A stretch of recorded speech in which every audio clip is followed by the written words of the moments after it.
you want to make dad proud. You want to make mom proud. Yep. And that's the point where you have to really dig deep, because real estate is hard. It is not easy. And nobody said it was going to be easy. Yep. Just like life. Okay. Especially now. Exactly. Oh, yeah.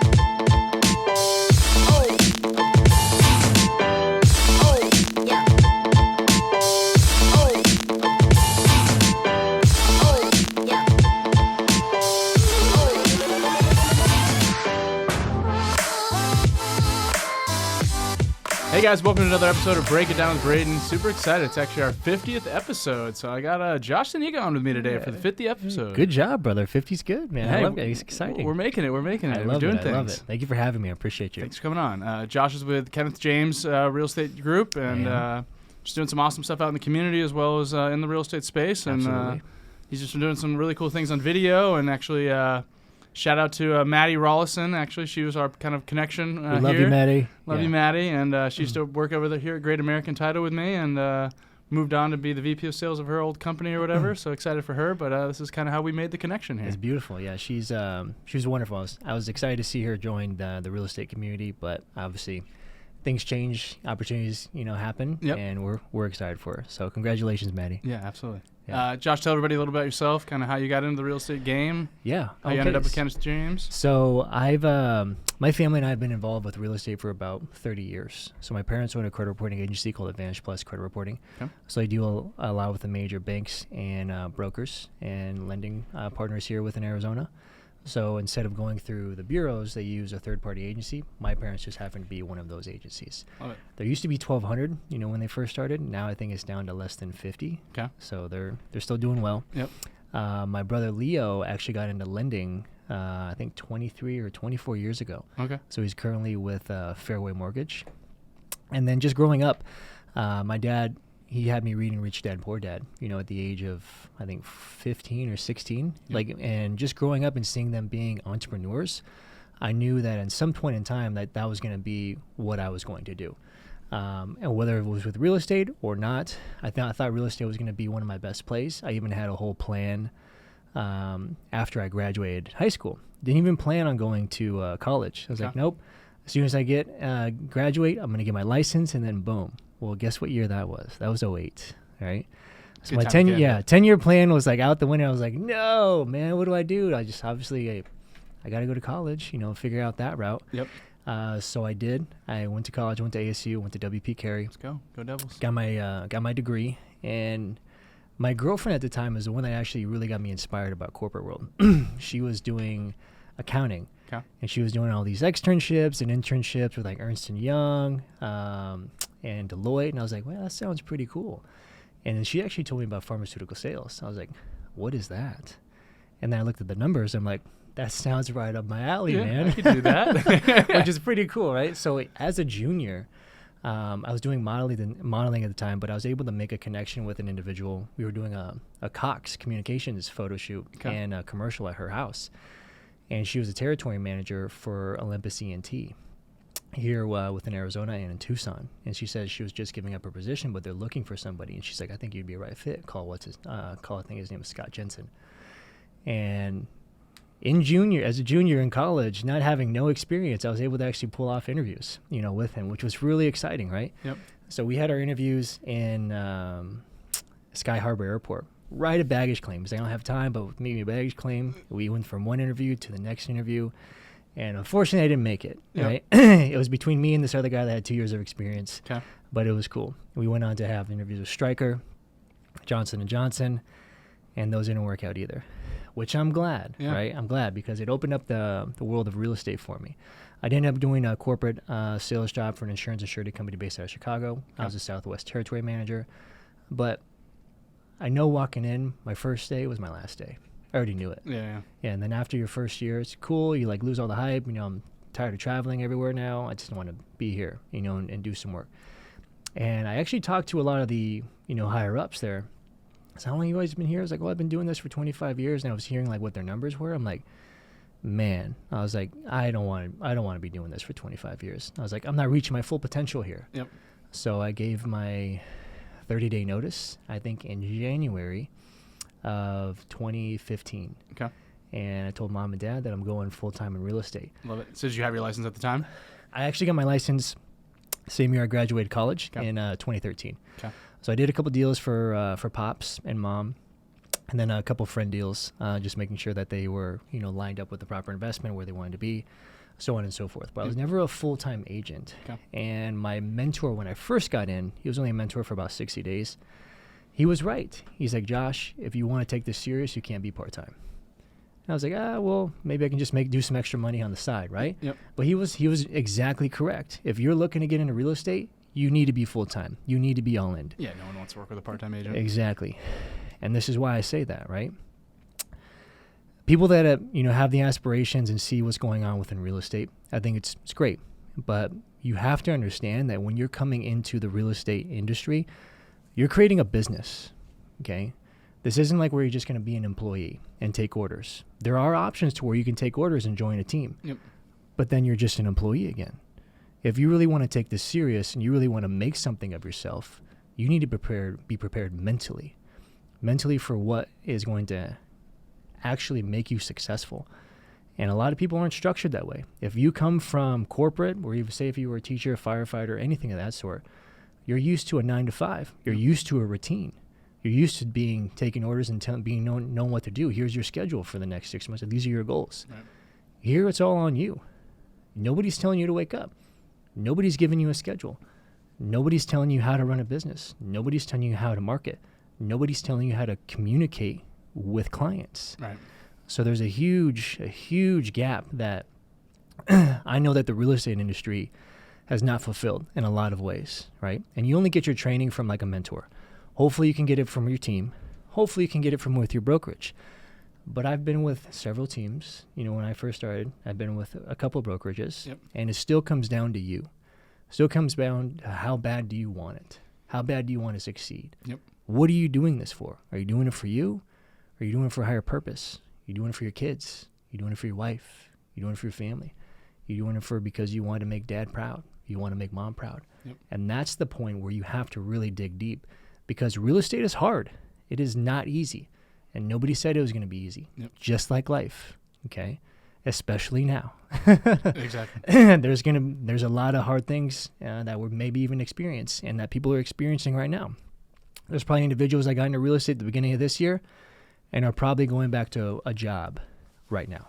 Been talking to a lot of those people. And it's definitely happening. It's definitely happening. So if you have the ability to stick it out and you have the resources, to hold on, you will be one of those people that can rise and can shine at the end of this, little downturn or little wave that we're experiencing, right? So a little background on me there. Love it. And a little bit of my mindset. I'm all about mindset, man. Absolutely. You have to have the right mindset, whether it's you're with a relationship, whether it comes to sports, whether it comes to business. Because if you're your own worst critic every single day, you're not going to make it out alive, man. Yep. You're not going to make it out. You got to believe that you're going to be successful. No question about it. Exactly. It starts there. What is your why? Why do you wake up every morning? Why do you do what you do? So my why has changed. I'm recently engaged. Yep, saw that. Yeah, I saw that. And I have, thank you so much. I have 2 beautiful kids. And I always knew when I was working, before I met Sabri and before I have, Tristan and Sky, that's what I was working for. Yep. I was working for the family that didn't exist and for the family that I currently have. For my parents. Yep. They've been able to create a wonderful life for me and gave me a lot of opportunities, and I'm going to return the favor. And you mentioned earlier wanting to make mom and dad proud. Exactly. I'm sure that's one of it as well. That's a big factor for me as well. I think it really is, man, especially when you have a wonderful relationship like with your parents. And I think especially men, we don't hear that enough, especially from dads, depending on however your dad was raised. My dad, he's Hispanic. Can be very machismo, but he's a wonderful soul. But that's just how his father raised him. And hearing, I love you and I'm proud of you, son, means everything. Yep. Especially even for your mom. Anybody, right? Those 6 words can change the course, of a child's life. Trust me, I fully believe it. I see it now that, that I have kids. It really does, make a difference and make an impact. When I was growing up, I thought making my dad proud by playing sports was the route. My brothers, played football and they did well. And I was like, all right, cool. I'm going to follow my bigger brothers, which are 10 and 9 years older than me. Yep. And sports wasn't me. I did play sports. We got 2 championship rings, but my heart wasn't in it. It really wasn't. I was like, man, I'm thinking about bigger and greater things outside of sports. I don't want to rely on sports. And this is even this. The team was so good, man, I couldn't even make a starting position, right? Yeah. It was actually weird because I was starter, and then my coach took me down to defensive end, and I'm like, dude, this isn't even my position. I don't get what you're doing here. Right. And at that point, I was just like, what's the point, right? What's the point? So I started focusing on me and my self-development and what I was going to do after sports and after high school, and how am I going to grow? How am I going to succeed? Who am I going to talk to? What are my communication skills? Even at the age of 18, even though I'm like a very open social butterfly now, I never used to be the first one to shake somebody's hand. Yeah. And I knew I had to change that. I was like, holy smokes, man. And I started, and it was funny because your subconscious mind, really starts to play a big role into your programming, once you get out of school. You're like, oh man, the lessons that dad was teaching me then, the lessons that the coach was teaching me, at that point in time, the lessons I learned from my mom, at that age, are starting to make sense now, yep. Right? So lessons are very, very key, and I give my kids a lot of lessons. We usually have, sometimes weekly chats is what I like to call them. Okay. And whenever I find an opportunity, I'm like, hey, we need to talk about this, so it sinks in. They don't get it now. Sometimes they brush it off, but when you say, hey, remember that one time? Yep. Exactly. And I remember those instances, and I was like, my dad said, if you want to be successful, so you're going to have to change who you are completely. You're going to be a different person. And I was like, what do you mean by that? I was like, you'll find out. And you do. Yep. You literally have to wake up and be the creator of your own life. And you have the option and the decision to do that every single morning. You can wake up a new person, yep. And decide, I'm going to go this route.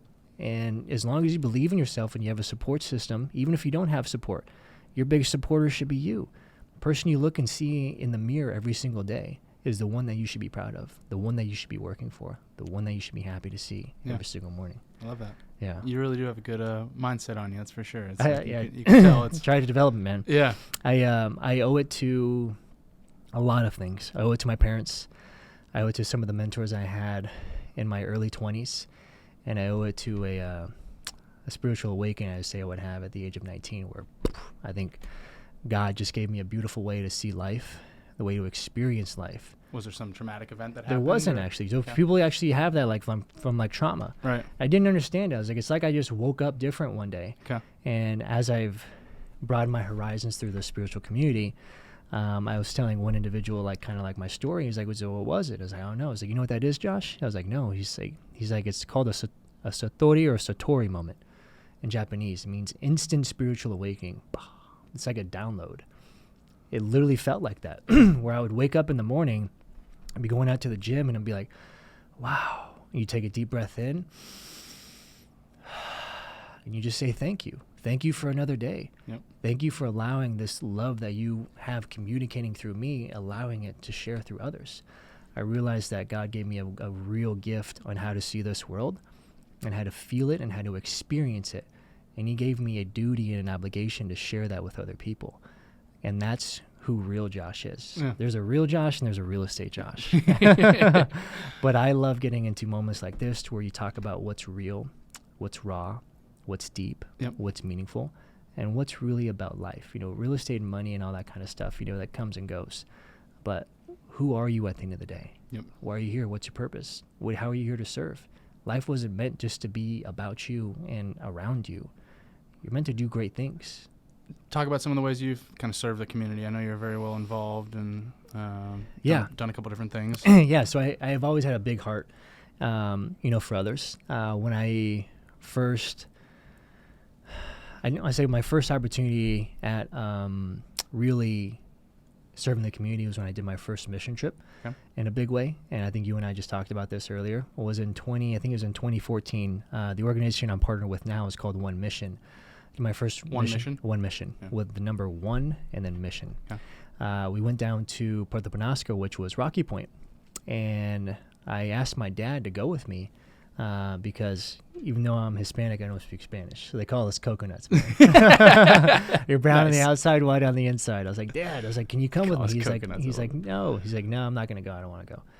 And he's like, Dad, I'm not telling you to go with me. I'm asking you to go as your son. Yeah. And I think I kind of struck a chord on that one, right? He's like, all right, cool, I'll go. So we go down there, and if you've ever been to Rocky Point, you're driving in, you can see it gets pretty rough really quick. Yep. And you see a different way of life, when it's shacks and sheds, all around. Yeah. And that's where One Mission has like their compound. You go there, you can sleep there, they feed you all those wonderful things, but every morning you wake up and you build a house for a family. And what I love about One Mission is that they're a community development organization that helps people earn a home while serving their community, meaning they have to serve either 200 or 400 hours in their community, and then their reward is a home. That's incredible. And us as churchgoers from CCV and Lighthouse and a lot of other churches that are here locally, we'll have volunteers that go down anywhere from, I think, 80 to 100, and we'll both be partnered on a house. Some of these houses used to take 2 days to build. Okay. Now they've actually reinforced them. They've done some beautiful things to the house. I think there's this little like those blocks that kind of like slide in place, and you just enforce them with concrete. Okay. So they assemble a lot quicker. But when we first did them, it was literally, here's your little plot of land, here's your slab, here's your 4 walls, here's your roof, and that's it. Yeah. There's no plumbing, there's no heating, there's no AC. But when you're looking at the family in the eyes, this means the world to them. Right. This means opportunity. This means security. Yep. This means safety. This means a different way of life for, the husband, the wife, and the kids. And you should hear some of the stories that some of these fathers, it just breaks your heart because they can't even provide for their kids. And that would crush you. That would really crush you. And you have no other option. You have no idea what to do. Yeah. But one of those ladies that my father was communicating with, I was like, hey, Dad, I want to go talk to her. Can you translate for me? He's like, yes. And we were just having conversation back and forth, but there was one thing that she said that really stuck with me. She's like, we are thankful for, they called us the Los Angeles, for you, the angels, to come down and help us. But what you have to understand is that we live life and love life every single day because we have God. Right? That's impactful right there. That was great. I was like, holy smokes. And that live life, love life actually stuck with me. It got me so fired up, man. When I came back, I was literally like shedding tears daily because it just wasn't right. It wasn't right to see humanity like this. And that's just in our backyard. Yep. And I also knew it was in our city. There's people that are struggling here, and we just turn an eye to them, and we just, give them a shoulder or turn our back. Right. And that inspired me to be another partner in an organization called Rekindle. Here where we help the homeless. And I told you about this one day out of the month. It's usually on a Saturday. We would get 40 to 50 volunteers. And we go over there to CAS, Central Arizona Shelter Services. Mm-hmm. And we would just shower everybody with love. We would set up tents. We'd set up tables. We'd bring beautiful music. And there'd be 50 volunteers. And we'd give them anything that they needed. We give them sleeping bags. We give them blankets, socks. We give them shoes. We give them shirts. We get non-perishable food items, emergency kits, feminine products. That's a big one. Haircuts. Exactly. We were doing haircuts. We were giving them massages. We'd even have a station for them just to talk. Yeah. And all we wanted to do was make sure that they knew that, hey, there's people that care about you. There's people that really want to see you, get off the streets. And you would hear some of the stories, man, because people think about homelessness as this, right? They think it's that the guy is just on the corner. He's drunk. He's asking for money. In reality, that's like 10 to 15% of the actual homeless population. There are kids. There are wives. There are families that are homeless and have nowhere to go. There was literally one of these moms that she just happened to show up to CAS. She's like, how'd you get here? What's your story? He was like, I had to leave my husband. I had to save my kids. We were facing domestic abuse. And even on the drive here, it's like my car broke down and ran out of gas. And now we're stuck here. And we had no other option, but I had to save my kids. Oh my God, it gives me chills, right? Yeah. And there's so many stories like that. But we need to do a better job of educating ourselves, and the public needs to do a better job of educating. The government needs to do a better job of educating the public on what the severity really is and where the need really is. They don't need food. Trust me. They get fed twice a day. It's crazy how bad it's gotten. That's for sure. In the last couple of years, it's gotten even way worse. Yeah, and it's tough, man. There's a lot of red tape. We've spoken to, chief of police. We've spoken to the mayor. We spoke of, head of city council for a lot of things with the organization Rekindle. And there's just, you want to do so much, but then you just put up against the wall. Yeah. So it's like you're almost fighting a losing battle, but you can never lose hope, right? So that's what we do. Yeah. That's part of what we do. And we still love to, any chance that I get to, help others and put a smile on their face and love in their heart, I'm down. Yep. I'm down to do that. Love it. Yeah. It's good stuff. You mentioned you might have a couple big announcements that you want to divulge on. Yeah. So I am now officially a partner of Kenneth James Realty. So I'm an owner. Very cool. Congratulations. Yeah, so Carl and I, it was wonderful. So Carl and I became brothers real quick. You could see that. Yeah. We're really cool. We had a lot of the same mindset, a lot of the same values. We do business a lot the same way. We always bounce ideas off each other. We help each other on projects. He does a lot of flips and high-end stuff, and we're actually doing another project together right now.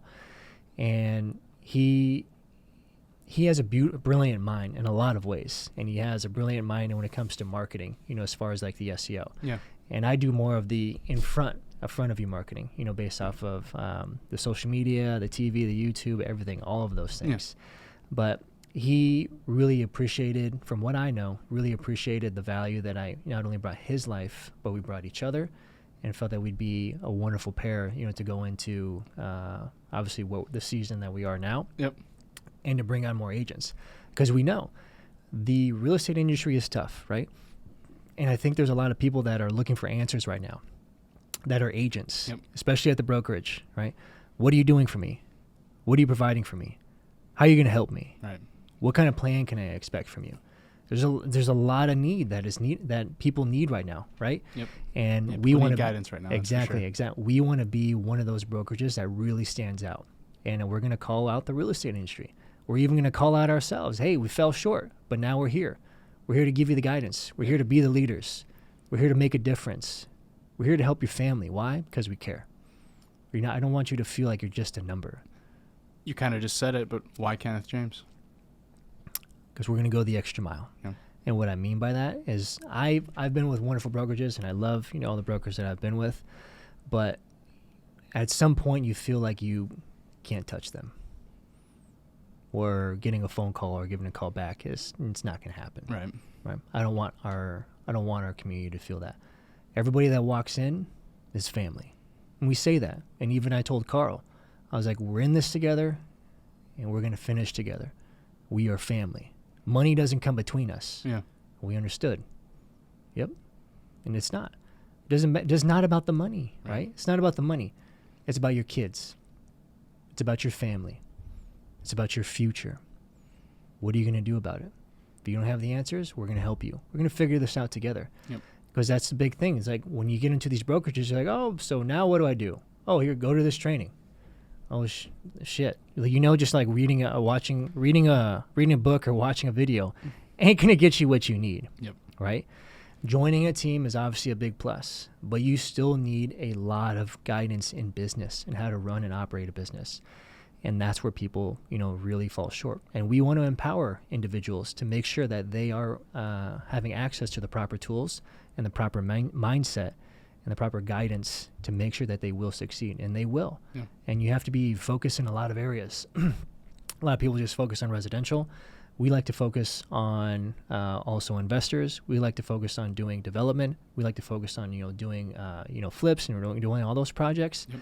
Regardless if you decide to stay with our brokerage for the long haul or not, if you decide to leave us, you will be able to feed your family. I can guarantee that. Even if you just learned how to flip houses, yeah, and you did 3 a year and you made $40,000 or $50,000 a pop on the side, we can show you how to do that. And guess what? You can show other investors how to do that. Yep. And then you can create that model and build a business for yourself. Who else is doing that? Yeah. What are some of the projects you got going on right now? So one of the big things is that we're probably going to be creating a fund for our agents specifically. This is just something that's in the works. It's on the chopping block, where a lot of agents want to invest, they don't know how to invest, or they want to at least be partner in something. or they have 10,000, or some has 30,000, or you don't have full money to actually, do a project yourself. Yeah. We want to empower our agents, to do that. So that's one. Cool. Every project that we do is a brokerage project. So we have one over here just on McDonald and the 101. Okay. And we're doing our little meetups to show our agents how the process goes from start to finish. How we acquired this property. What are the numbers? What's the financing? How much do you have to put down? What's the profit we're going to get? How much are you spending on materials? How much are you spending on rehab?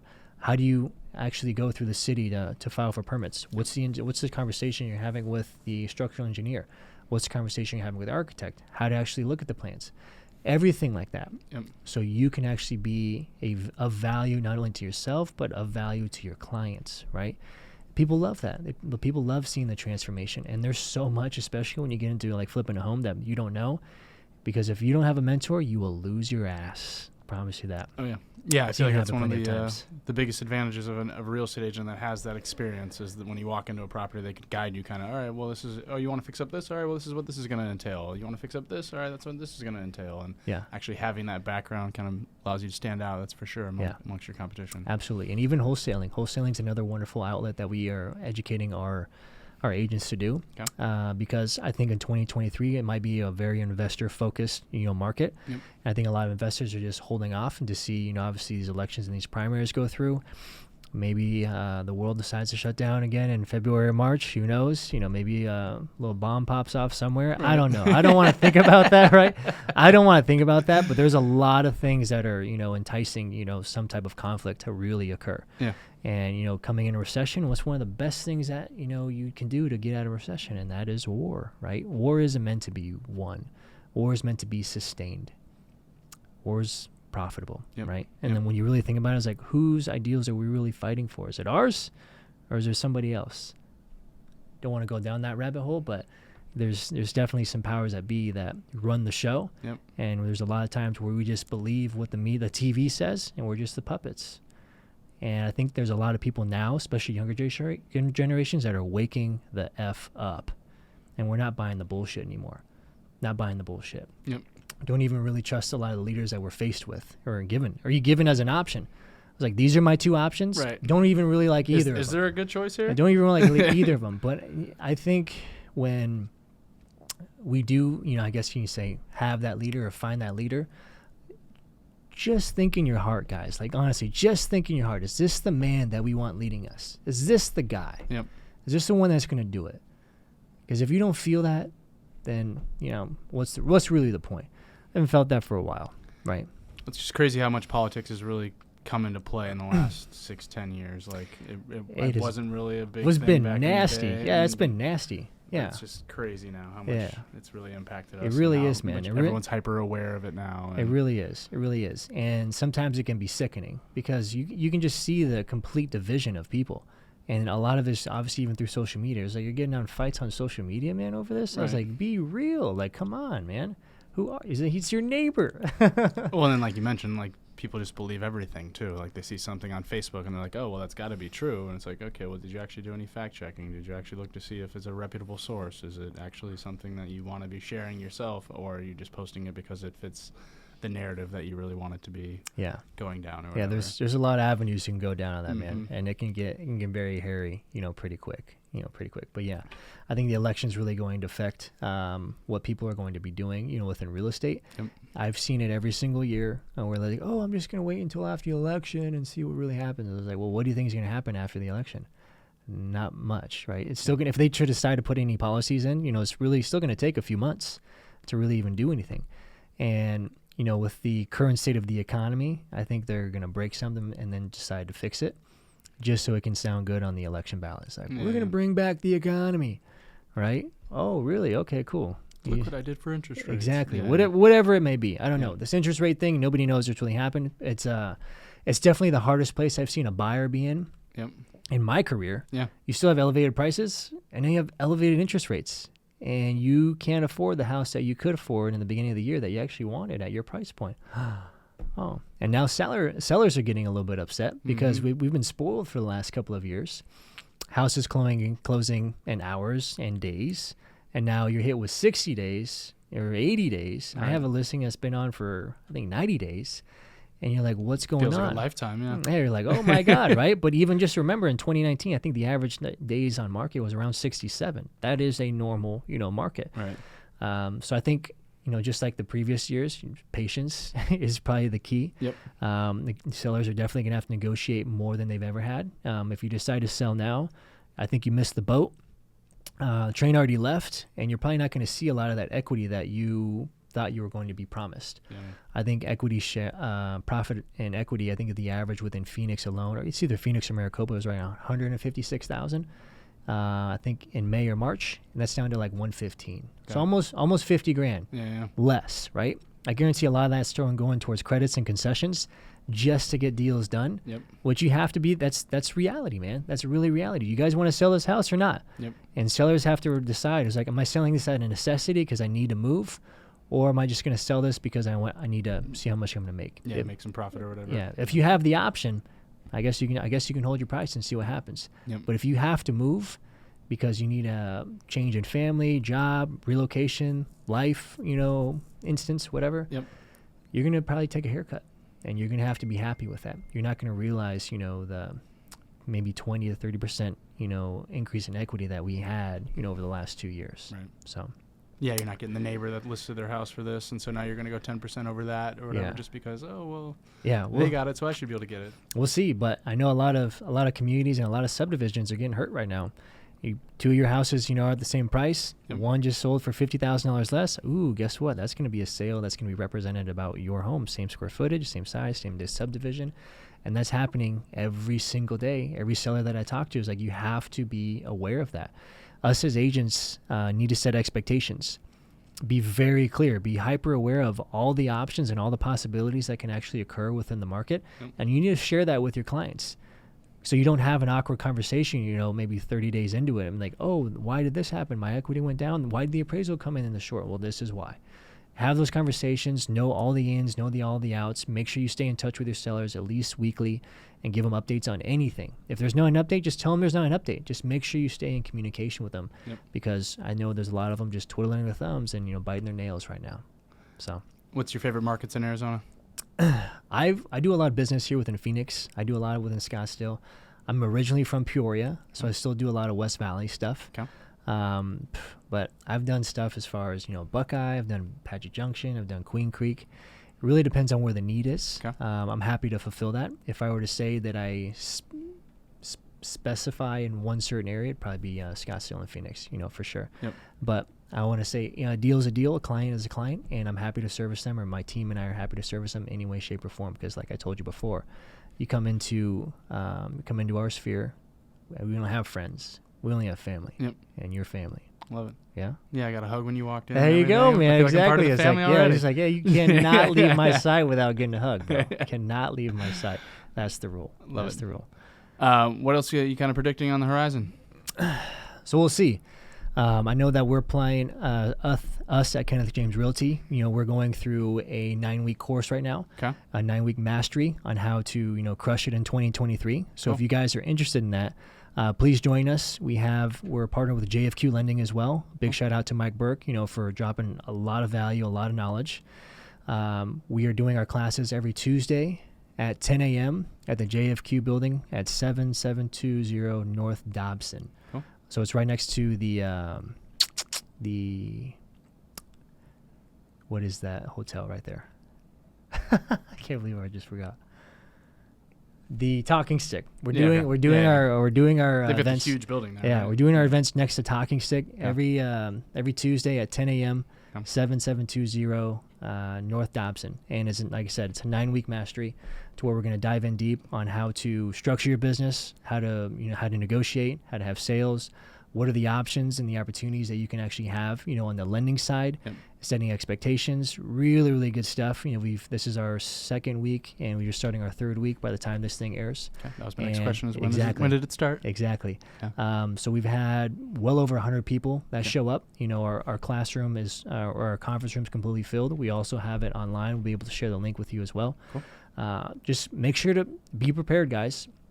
Even though business may be down, Sharpen your skills, sharpen your tools, educate yourself, make more connections, shake more hands, build more relationships, join more groups. You need a network. You need to communicate. You need to be in front of people's faces. Case in point, I am doubling down on my media, right? I'm doing 1-2 videos a day and posting it, right? Because everybody else is falling behind. And I'm pushing forward. So when the business does come back, who do you think they're going to trust? Who do you think they're going to know? Who do you think they're going to value for giving that type of information to make those kind of decisions? The ones that they see every single day. The ones that are giving them education every single day. So make sure you're educating yourself and make sure you're sharing that education with your clients. And if you're scared of video, suck it up. Right? Suck it up. Exactly. You got to get on video. That's the biggest thing. You are who you are. Exactly. Get over it. So you don't like the way you look? That's fine. You don't like the way you sound? I get it. You don't like the way, everything's, on the production. You don't have all the right equipment. Who cares, right?